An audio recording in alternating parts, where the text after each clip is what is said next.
How do I condition to prevent injury? Hey, I'm Sarah from mostmotion. Welcome to another episode of How to Hack Injuries. We are at number 24, and today we're talking about conditioning to prevent injuries. This is a really great question that was asked by Andy Fraser. Just had to check that. Over in the Injury Hackers Facebook group. So if you're not a member yet, go to injuryhackers.com and join. Make sure you ask any questions that you have in there, and I'll do my best to answer them on the show. So today we're talking about how to condition to prevent injuries. Now, when we talk about conditioning, most coaches think about things like strengthening and stretching and stuff like that. And some coaches, depending on the sport, so like martial arts, rugby, American football, contact sports like this, like wrestling and stuff like that, you might even think about external stress tolerance.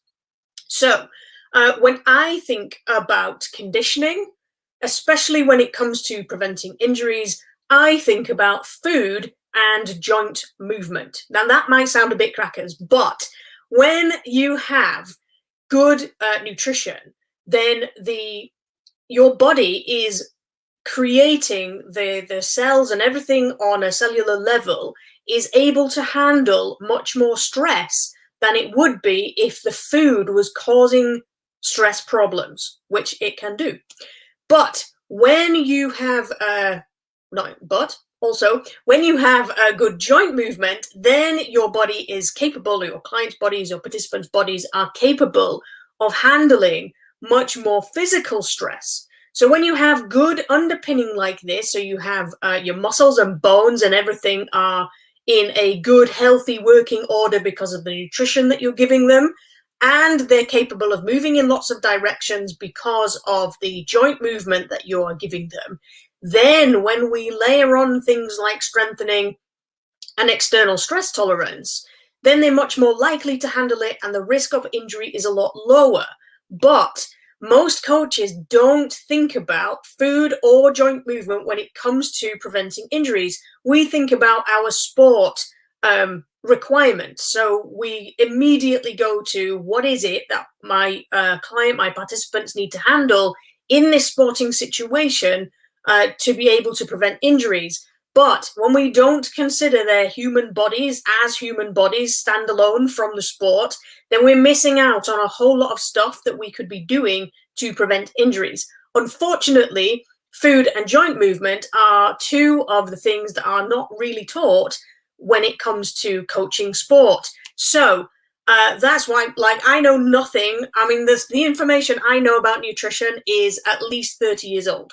So I know pretty much nothing about nutrition, which is why I got my friend, a nutrition guru, in to help me put a training together to help you to deliver the information that you need to give people, or you need to be able to help people with when it comes to nutrition and joint movement. We did a free training together. It's called, what is it called? It's called How to Supercharge Your Coaching Value Without Getting In Over Your Head, all technical about it or anything else. So you can go and grab that training. It's completely free. Like I said, it's at, where is it at? fitnesscoachingsupercharger.com. There we go. My brain is mush today. So Martin Higgins and I put together this training because this is where most coaches don't know enough to be able to even get started in a conversation with people about this stuff. So if you want to know more about this, the training is really detailed. It's amazing. We'll give you so much information. There's even like a download cheat sheet, so you don't have to sit and write loads of notes as well. So go and grab that training. If you don't know enough about nutrition, you don't feel confident about nutrition, you don't feel confident about helping people to prevent injury, go and grab that training at fitnesscoachingsupercharger.com. I'll put a link in the description. Anyway, if you have any more questions, Andy, I hope that answered your question. If you have any more questions, you want a different take on how things develop and how injuries can be prevented, then make sure you come and join us in the Injury Hackers Facebook group at injuryhackers.com, and we will look forward to seeing you there. I will look forward to answering your questions, and I'll see you next time.